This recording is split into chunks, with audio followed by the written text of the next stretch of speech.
Welcome back to the program. Joining me now, State Senator Jonathan Dismang. He is the co-chair of the Joint Budget Committee, Republican from Beebe, but sometimes he says he's from Searcy, and I still get confused. White County. You Yes, live sir. in Beebe, though. No, I live in Searcy, but I previously lived in Beebe, and that's still where my P.O. box is to this day. So good to see you. Thank you for being here. So before we get into the fiscal session and the fun that you guys had the last day of the fiscal session, I got to talk to you about this Hoops for Kids' Sake.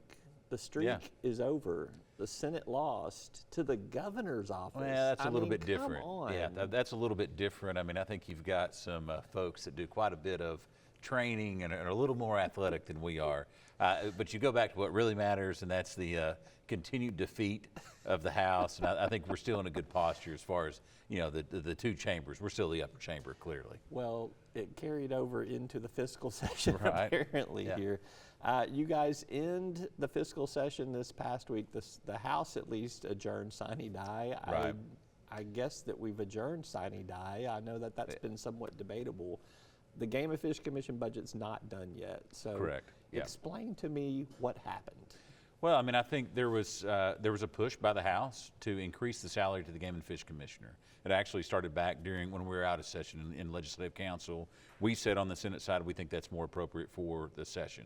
And so that got kicked around. I think it was a number as high as $250,000 as what some House members were seeking to increase the pay to for the director. There was a negotiation reached at about $190,000.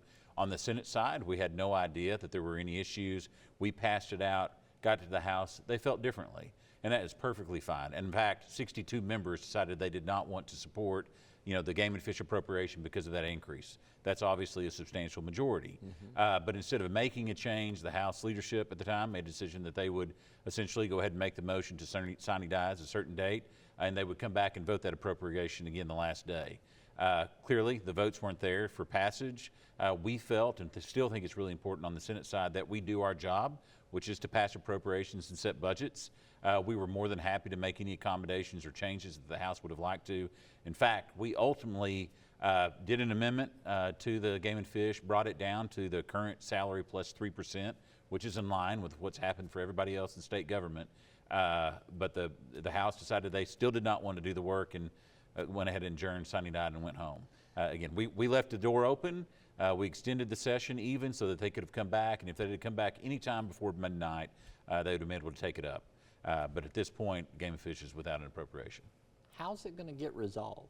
The only way that we can resolve it is at this point is through a special session, which, you know, despite my feelings, I just wish we weren't in that posture. There is no reason that the legislature take its one most important function and delegate it to the executive branch for us. You only had one job. That's that right. was to That's pass right. the budget and budget Right. bills. So, and we're going to spend a special session has to last 3 days. You're 3 looking days, at right. probably a total of $100,000 That's right. in expenses to debate a potential $33,000 pay increase. That the resolution is probably going to be to not give a pay increase. Right. So we're going to spend $100,000 to keep the status quo. Am I interpreting this? Absolutely. We could have jumped through some hoops yesterday and suspended rules, got back to what you're talking about, which is, you know, the salary base plus 3% or even the salary base as it currently exists.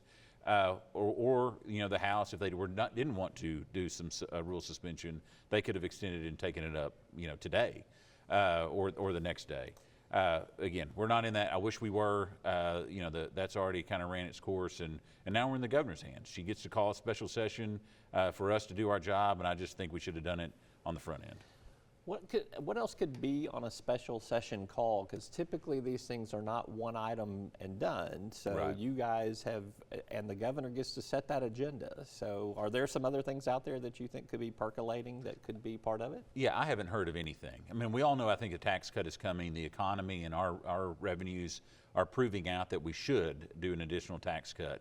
I think the consensus amongst legislative leadership is that we don't do that until we conclude the fiscal year, which would be, you know, July 1st or after.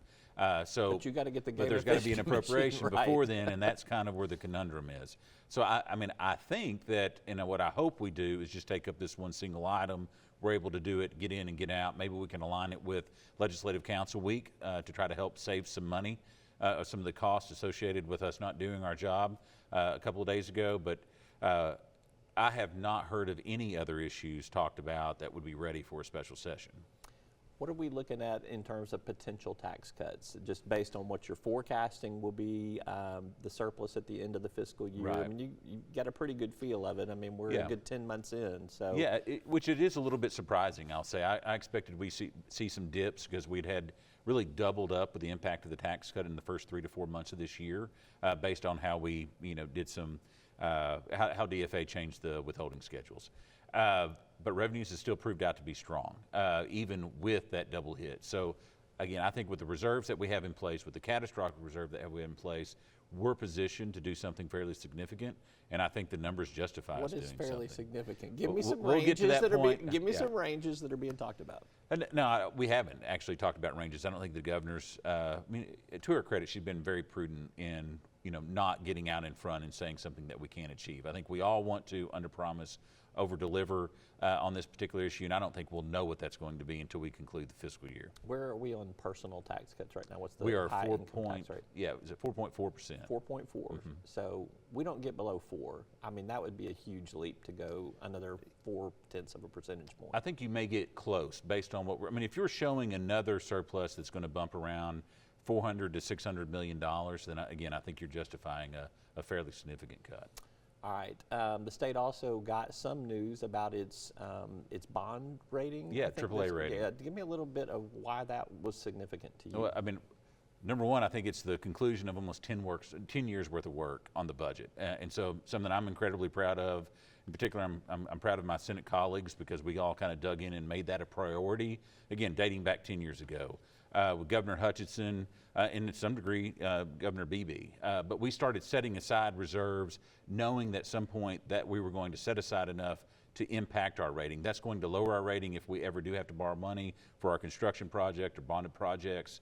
And again, just something we're proud to see. And again, it's been years in the making, but I think it reflects well on how we prioritize budgeting in the state, the fact that we're conservative with it, but we're also covering essential needs.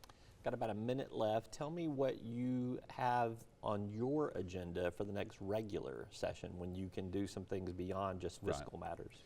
No, for me, food insecurity is still going to be at the top of my list. I think we demonstrated in last session that is a priority for most members. And so I think we'll see us continue to chip away at the free and reduced lunch, or for the school lunches on the K through 12 education. I think you'll see some for our elderly population. But again, for me, that's where we're going to focus. Or I plan on focusing some other efforts. Yeah. What else are you going to spend time on? Well, a budget typically. Are you going to stay in joint budget leadership? Do you Yes, want sir. to? That is my intent. That'll be up to my colleagues. With Senator Hester being the leader of the Senate again, I would imagine he's going to keep most of the leadership team in place that he has? Well, we're pretty unique in the Senate. Most of our leadership positions, including joint budget, audit, and those type of positions are through election. So it'll be up to my colleagues, but hopefully we've been able to show that we're able to accommodate most members in their needs or their district's needs in joint budget while maintaining a pretty steady hand. Correct me if I'm wrong, but I think Representative Jean is term limit, not running for re-election. Is that right? Or did he? I was thinking he has 2 more years left, but I'm not. All right, so maybe he'll still be down there in the House too. Right. Could we get a new Speaker of the House too? Yeah, right? absolutely. Do you anticipate good relations there? Yeah, he's an incredible guy. And of course, proximity to where I am in Searcy or Beebe, whichever one it would be. Right. Coming out of Cabot, he's going to be a great leader. All right. Senator Jonathan Dismang, he is the chairman of the Joint Budget Committee. Thank you so much for being here. Thank you. All right. Back with more right after this.